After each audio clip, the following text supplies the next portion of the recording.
Chapter 12. This chapter is updated by novels.pl. 3 days later, with disheveled hair, a dirty face, and 2 red eyes, Green breathed out a long sigh and closed the book sitting on the table in front of him. A moment ago, the chip's alert tone, which he had been waiting on for a long time, had finally resounded in his brain. Beep data model of Fire Arrow has been constructed successfully. Finally, thinking back, the Burning Hand was a spell Greem had mastered completely. So long as he could cast it once, the chip would be able to visualize its model in Greem's spiritual dimension via precisely monitoring how he controlled his spirit energy and the spiritual frequency he had used. It had been so simple and easy. But Greem hadn't mastered the Fire Arrow spell. He couldn't even successfully cast it even once. Thus, the chip's ability to record, store, and mimic his spells were unable to be used. So Greem had to find another method, and thus he memorized all related magic theories and casting techniques of Fire Arrow. Then he let the chip proceed with the arrangement and sorting of them, analyzing them to find out the best casting technique that matched him most precisely. The data model the chip had constructed with this method wouldn't replace a real spiritual model, which made this a unique spell experiment, rather than the actualization of a spell. Greem massaged his forehead and took a few deep breaths. After that, he said, "Let's begin the simulation." Beep. With a crystal clear alert tone, a nearly perfect virtual image of Greem was projected into his mind. Following the specifications of the data model, it started to recite the spell words of Fire Arrow in a sonorous, yet forceful, voice. Via his connection with the chip, Greem's mind merged with the virtual image, following along with the reciting of the spell and adjusting the frequency of his spirit to match that of the data model. At the same time, both hands of the virtual image were making small gestures in the air, guiding the attracted elemental energy and molding it into the shape of an arrow. Too bad, due to his unfamiliarity with the casting, when he was reciting the 14th magic word, its hand gesture was clearly a half-second slower. Within Greem's spiritual world, the half-molded fire arrow exploded, and a raging fireball instantly swallowed the virtual image. If it was in the real world, perhaps nearly half of Greem's room would have been destroyed, but in this virtual world, simulated with his spirit energy, after the violent wobbling of lights and shadows, the perfectly simulated explosion disappeared, and the entire scene was restored to its initial state. Although he knew beforehand that everything was just a simulation, Greem still couldn't help breaking into a non-existent cold sweat in his spiritual world. Witnessing a huge fireball explode in front of his eyes, and seeing his virtual body being ripped apart, even Greem, who was not faint of heart, felt his heart stop for a second. In order to let himself truly experience the complete process of casting the spell, Greem had placed his entire conscious into the virtual image. Therefore, you could say what happened just now, while not being real, could be described as an unreal reality. Greem didn't jump right back into practicing, but closed his eyes, meticulously studying his first attempt in his mind. After he confirmed the reason for his mistake, he opened his eyes and began his second simulated casting attempt. Unfortunately, it was a failure again. This time, he failed at matching his spirit frequency with the 17th syllable. The half-constructed spiritual model exploded once again. As a result, the raging element flames once more swallowed Greem's virtual body. The digitized wobbling of lights and shadows slowly faded. Soon, his spiritual world was restored to its initial state. Greem let out a helpless and bitter laugh. Then he took a moment to calm down. Soon, the sonorous and forceful voice of the simulated Greem's voice once again resounded throughout the empty spiritual world. Many explosions occurred. Every time,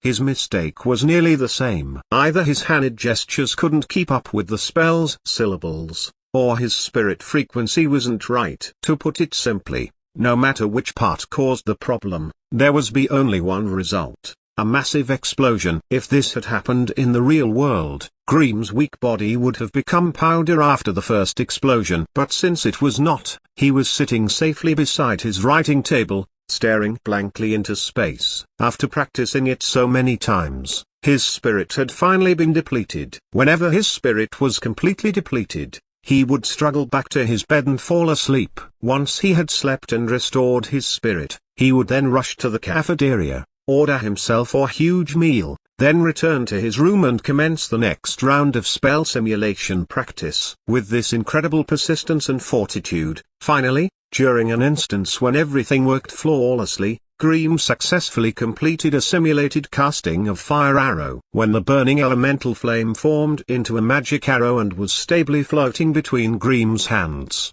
he nearly couldn't hold back his tears. When he let himself get excited, a massive explosion, once again, devoured his body again. But he didn't get discouraged this time. Instead, he let out a loud and satisfied laugh while his spiritual world was destroyed around him. Grimm sat up straight in front of the writing table, opening his eyes for the first time in a few hours. A look of joy could be seen at the corners of said eyes. Chip, do you have a recording of my last simulated spell attempt? Video has been recorded and saved. You can replay it at any time. Grimm tried his best to calm down and nodded his head, but the way he tightly clenched his fists revealed how excited he was. This newfound function of the chip was really a huge help to him. Without the virtual spiritual world constructed by the chip, Grimm could only practice this fire arrow spell in the spell practice room over and over. He would have to personally endure backfire to his spirit and body caused by his casting failures. Every serious casting backfire would require a period of time to heal and rest before being fully recovered. No doubt this would seriously delay the progress of learning any spell or progressing one's spirit. This was the reason most of the apprentices in the tower only mastered 1 to 2 spells. Of course,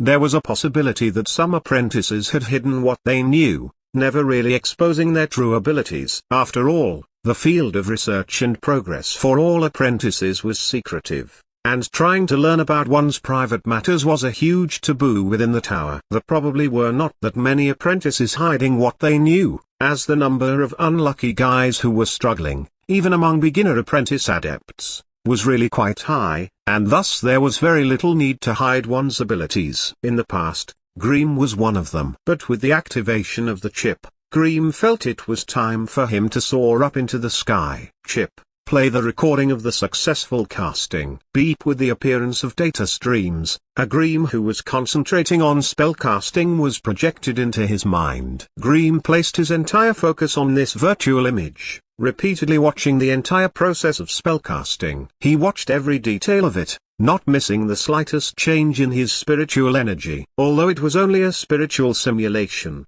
Grimm's mind followed the normal spellcasting process and completed it. Therefore, excluding the lack of real elemental energy, nothing was different when compared to casting the spell in the real world. It went without saying that this recording of a successful spellcasting would go a long way in helping Grimm master the magic spell. At least, it helped Grimm save at least half a year of restless effort, and avoided the painful cycle of being injured, resting and healing, and being injured again. Since he had a single success out of 100 attempts, that meant that Grimm's knowledge and ability were enough to support the minimum requirement for casting the fire arrow spell. Thus, the only obstacle that preventing him from mastering the fire arrow was his familiarity with casting the spell. And this was the strength of the chip. After repeatedly reviewing the successful simulated casting, and making sure he had mastered all the key elements of the spell, Grimm hurried out of his room and went straight to the magic spell practice room. This was also one of the inconveniences that an apprentice adept had to face. Their mastery in magic spells was too low,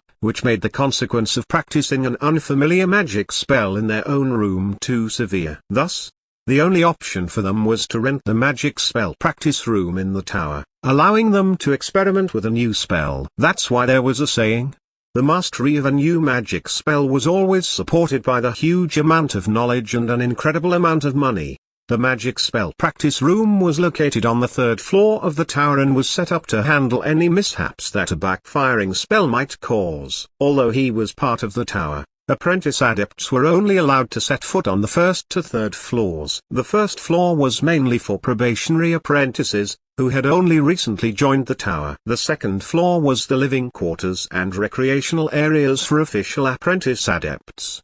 The 3rd floor was a public area where they could experiment with magic spells and practice. The area where official apprentices were allowed included the library, the potion brewing room, the summoning room, the alchemy laboratory, the magic spell practice room, the room of seals, the curse altar, the magical plant cultivation room. But as a lone wolf who always by himself, the only places that Grimm normally visited were the library and the magic spell practice room. As for all the other places, he did not have deep enough pockets to waste money visiting them. It was dinner time when he arrived, hence, there weren't many apprentices at this place. After Grimm impatiently paid 10 gold coins to Am, who was the administrator of the magic spell practice room, he was given a special card. With this card, he had an hour of practicing time in a practice room. For an apprentice adept, an hour of practicing time was considering pretty long. With their pitiful amount of spiritual energy,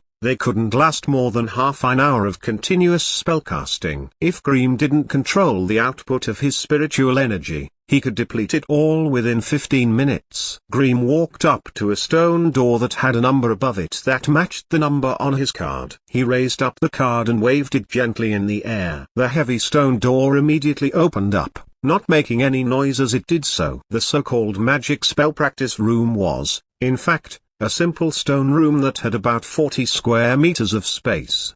But there was a gigantic human-shaped target, made of stone, placed on the other end of the room. The dull and dark material showed that it was made from a dark augite stone, which was capable of repelling magic. With the ability of an apprentice adept, the low-grade magic spells they were able to experiment with were definitely not enough to destroy such a solid and strong magic-repelling stone target. That's why it was the most suitable target for magic practice. Of course, for those apprentices who needed to practice their curse spells, or some other unique types of spells, they had no choice but spend money to purchase some suitable demons as their practicing target, or else they would have to sneak outside the tower, where they could practice those bizarre spells in secret.